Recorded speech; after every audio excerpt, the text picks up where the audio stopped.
സജിതാസ് അക്കാദമിയിലേക്ക് സ്വാഗതം. ഇനി നമുക്ക് ഡിസ്കസ് ചെയ്യാനുള്ളത് നമ്മൾ പഠിച്ച ആൽഗ എന്ന് പറയുന്ന പാർട്ടിൽ നിന്നും വന്നിട്ടുള്ള പ്രീവിയസ് ക്വസ്റ്റ്യൻസ് ആണ്. ഒരുപാട് ക്വസ്റ്റ്യൻസ് ചോദിക്കാൻ സാധ്യതയുള്ള ഒരു ഏരിയയാണ്.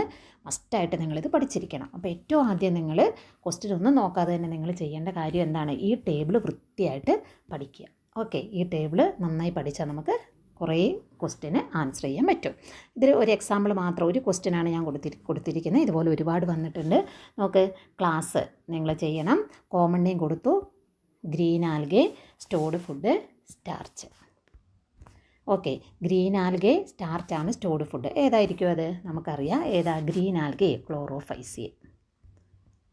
ക്ലോറോ ഗ്രീൻ നമ്മൾ പഠിച്ചിട്ടുണ്ട്. നോക്ക്, റോഡോഫൈസിയെ, റെഡ് ആൽഗെ, അതെന്താ ചോദിച്ചിരിക്കുന്നത്? Stored food. റെഡ് ആൽഗയുടെ സ്റ്റോർഡ് ഫുഡ് ഏതായിരുന്നു? Floridean starch. 6 വെച്ച് നമ്മൾ പഠിച്ചിരുന്നു. Then ആൽജിൻ brown ആൽഗയാണ്. കാരാജിൻ എന്താണ്? കാരാജിൻ എന്താണ്? Red alga. റെഡ് കാർ എന്നൊക്കെ പറഞ്ഞ് നമ്മൾ പഠിച്ചിരുന്നു. Red algae, red algae. Okay, അടുത്ത് നോക്ക്. Which class of algae is commonly known as brown algae? Brown algae എന്നറിയപ്പെടുന്നത് ഏത് ക്ലാസ്സിൽപ്പെട്ട ആൽഗയാണ്? ഫിയോഫൈസിയെ. AEO ബ്രൗൺ കാറിൽ എന്നൊക്കെ പറഞ്ഞ് നമ്മൾ പഠിച്ചു അല്ലേ? ഫിയോഫൈസിയെ. ഓക്കെ, ദെൻ അടുത്ത് നോക്ക്. Fusion between one large non motile female gamete and a small motile male gamete. എന്താണ് അതിന് പറയുന്നത്? Oogamy. Oogamy. Then algae economic importance എപ്പോഴും ചോദിക്കുന്നതാണ്. ഒരുപാട് ക്വസ്റ്റ്യൻസ് റിപ്പീറ്റ് ചെയ്ത് ചോദിക്കും. തീർച്ചയായും നിങ്ങൾ പഠിച്ചിരിക്കണം.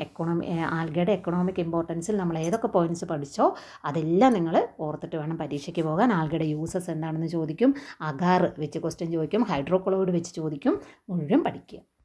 അടുത്തത്, features of the algal class rhodophyceae. റോഡോഫൈസിയയുടെ ഫീച്ചേഴ്സ് എന്താണെന്നാണ് ചോദിച്ചിരിക്കുന്നത്. റോഡോഫൈസിയെ നമുക്കറിയാം. എന്താ അതിൻ്റെ ഫീച്ചേഴ്സ്? Rhodophyceae red ആൽഗയാണ്.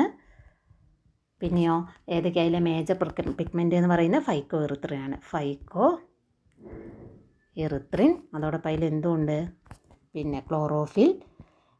എല്ലാത്തിലും ഉണ്ട്, നമ്മൾ പഠിച്ചു. പിന്നെ ഇതിലേതാ? ക്ലോറോഫിൽ. D ആണ്. പിന്നെ അതിൻ്റെ സ്റ്റോർഡ് ഫുഡ് ഏതാണ്? ഫ്ലോറിഡിയൻ സ്റ്റാർച്ചാണ്. സ്റ്റോർഡ് ഫുഡ് ഫ്ലോറിഡിയൻ സ്റ്റാർച്ചാണ്. പിന്നെ അത് മോട്ടയിലായിട്ടുള്ള സ്പോറുകളൊക്കെ ആബ്സെൻ്റ് ആണ്. ഈ കാര്യങ്ങളൊക്കെ എഴുതാം. ദെൻ അടുത്ത ഏതായിരുന്നു? Name the 2 algae which can be used to produce agar. Agar produce ചെയ്യാൻ വേണ്ടി ഉപയോഗിക്കുന്ന 2 ആൽഗകൾ ഏതൊക്കെയാണ്? ഏതൊക്കെയാണ് അഗാർ പ്രൊഡ്യൂസ് ചെയ്യാൻ വേണ്ടി ഉപയോഗിക്കുന്നത്? Gelidium and gracilaria. Gelidium and gracilaria. Okay, AGG എന്നൊക്കെ പറഞ്ഞ് നമ്മൾ പഠിച്ചു. Right any one use of agar. കണ്ടില്ലേ? അഗാറിൻ്റെ യൂസ് എഴുതാനാണ് ചോദിച്ചിരിക്കുന്നത്. എന്താ? പ്രിപ്പറേഷൻ ഓഫ് ഐസ്ക്രീം, ജെല്ലി, പിന്നെ മൈക്രോബിയൽ ഗ്രോത്തിന് മീഡിയം പ്രിപ്പയർ ചെയ്യാൻ. ഇതൊക്കെയാണ് അതിൻ്റെ യൂസ്. എന്തൊക്കെയാണ്? പ്രിപ്പറേഷൻ ഓഫ് ഐസ്ക്രീംസ്, പിന്നെയോ jellies, media for bacterial growth, അല്ലെങ്കിൽ ബാക്ടീരിയൽ ഗ്രോത്തിന് വേണ്ടി ഉപയോഗിക്കും. എന്ത് വേണേൽ എഴുതാം. Then which class of algae is commonly known as red algae? Red algae എന്നറിയപ്പെടുന്ന ആൽഗെ ഏതാണ്? റോഡോഫൈസിയെ. റെഡ് ആൽഗെ എന്നറിയപ്പെടുന്നത് റോഡോഫൈസിയെ. ഓക്കെ, ദെൻ അടുത്ത ക്വസ്റ്റ്യൻ ഏതാണ്? Name the which class of algaes ആണ് നമ്മൾ പറഞ്ഞു. Name the water holding substance present in this algae. Red ആൽഗയിൽ കാണപ്പെടുന്ന വാട്ടർ ഹോൾഡിംഗ് സബ്സ്റ്റൻസ് ഏതാണ്? ഹൈഡ്രോക്ലോറൈഡ് നമ്മൾ പറഞ്ഞു അല്ലേ? ഏതാ റെഡ് ആൽഗയിലുള്ള ഹൈഡ്രോക്ലോറൈഡ്? കാരാജീനാണ്. ഓക്കെ, കാരാജീൻ. റെഡ് ആൽഗയിൽ കാരാജീൻ. ബ്രൗൺ ആൽഗയിൽ ഏതായിരുന്നു? ആൽജിൻ അല്ലേ? അപ്പോൾ ഇതെങ്ങനെ വേണം ചോദിക്കാം? കൃത്യമായിട്ട് പഠിക്കുക. Okay, thank U.